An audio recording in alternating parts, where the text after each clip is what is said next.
I don't even know where to start with this. Yesterday was July for me. And if that's not fucked up enough already, things got worse after I met up with Kinsey in the library. I used the time as best as I could to ask her what was going on, but she didn't have a lot of answers. I've been so fucking scared, Jade. First it was you and then Beth the next month. I was sure that I was going to be next or one of the other girls, she told me. I don't understand. I don't remember anything that happened to me, I said. Beth wanted to tell you before it happened, but they're always listening in. Even now, it won't be long before they take you back for another session. That was enough to get my heart racing and my brain spinning at 100 miles an hour. I'm not even supposed to be here this long. My dad probably thinks I've been committed, or worse. I need to get out of here, I said, grabbing her arm. Jade, listen to me. You need to calm down. Act normal, my friend told me as she whispered between gritted teeth. A few of the orderlies were glancing over toward me and noticing the disturbance I was causing, but I couldn't help myself. I thought this place was going to help me get better. What the fuck are they really doing here? But Kinsey didn't have an answer for that. None of us did. I tried my best to use the internet to find a way to contact my family. I figured a website like this one might be considered safe, but I don't even know if my posts are going through. Dad, if you're out there, I'm still alive. Please come find me. That was the last thing I got to type before my session logged out and the orderlies told me that Dr. DeSade wanted to see me. I didn't waste a moment thinking. I reacted. I lashed out at the men, scratching at their arms and running from the library like a wild animal. I heard Kinsey yell for me not to fight, but I was already halfway down the hall and trying to find an exit. I stumbled toward one of the windows that was barely creaked open to get some fresh air and pushed my thin body through to the other side. I was probably 30 feet above the courtyard. I counted to 3 and leapt to the ground. I remember my body hitting the stones near the bubbling pond. I remember the nurses coming to find me and shouting to get an IV started. Then I was awake in a room, darker than the one I'd been in before. I felt around and realized that I was lying in a bed at the very least. There were a few other amenities, so I knew they hadn't locked me back in the room with the mirror.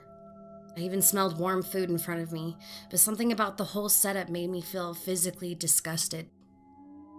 The light flicked on as I struggled to sit up, and I saw Dr. DeSade standing there holding a clipboard.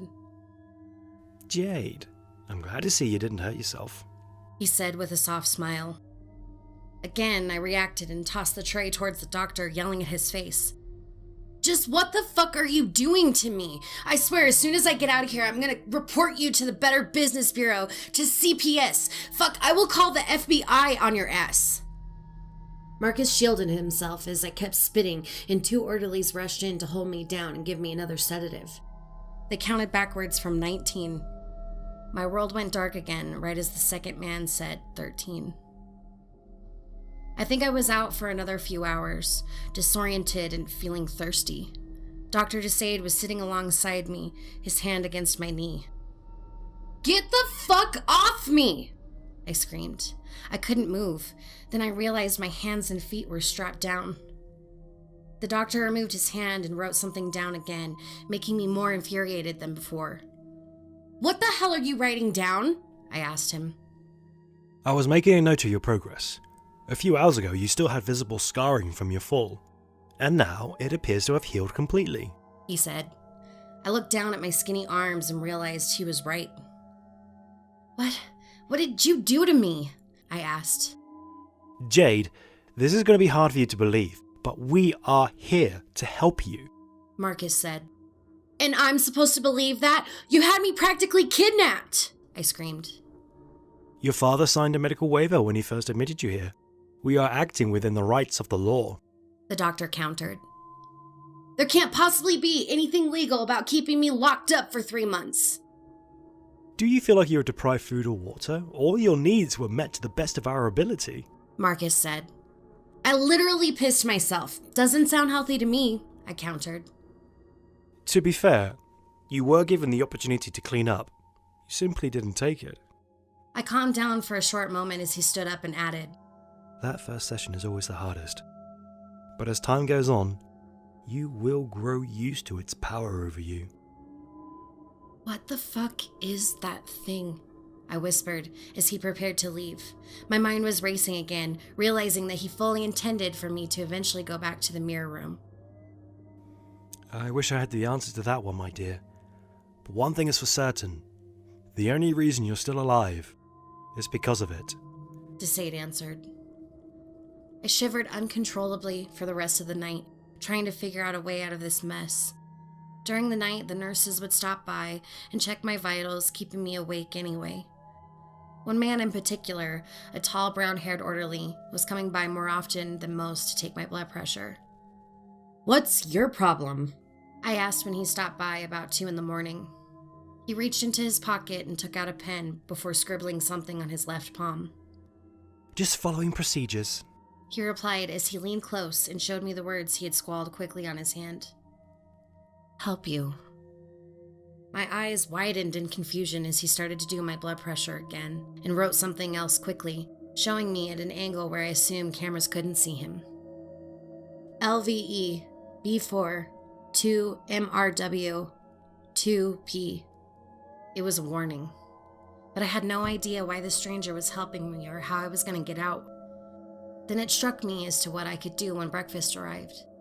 They came by to undo my arms, to give me access to my utensils.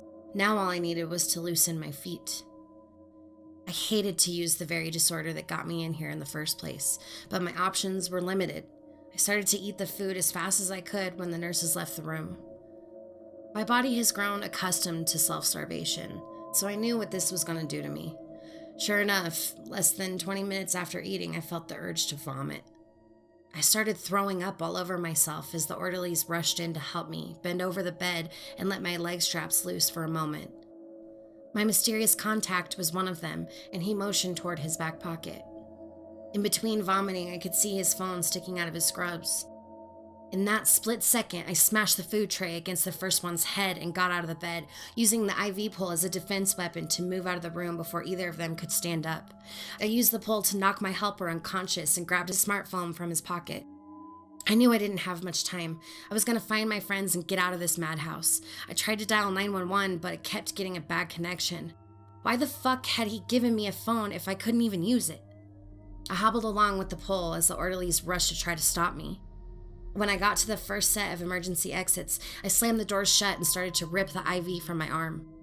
Blood dripped out and onto the white tile as I wedged the IV pole in between the door to keep them from following me, and then I moved toward the commons. It was hard enough walking around half naked in a hospital gown. Now a trail of blood was making it easy for anyone to follow me. I turned the corner into the commons and froze as I saw Regina and 3 nurses beginning a search for me. Kinsey was standing there, shivering and afraid as they grilled her for information. I was about to move again when I felt a sharp prick to my neck. That was probably about 2 hours ago. They've moved me into another isolation unit. I guess they didn't check me because I still have the orderly's phone. For some reason, it's working now. Either they are getting sloppy or they think my cry for help won't get heard. I'm actually hoping it may be because he's trying to help. But I know one thing for sure. They also moved the mirror into my room. I can't help but feel uncomfortable in its presence now. There's something unnatural about it. Some unworldly force watching me. I've tested my theory less than 20 minutes ago by trying to take a picture of the mirror. I'm going to save the battery life and try again when it gets darker.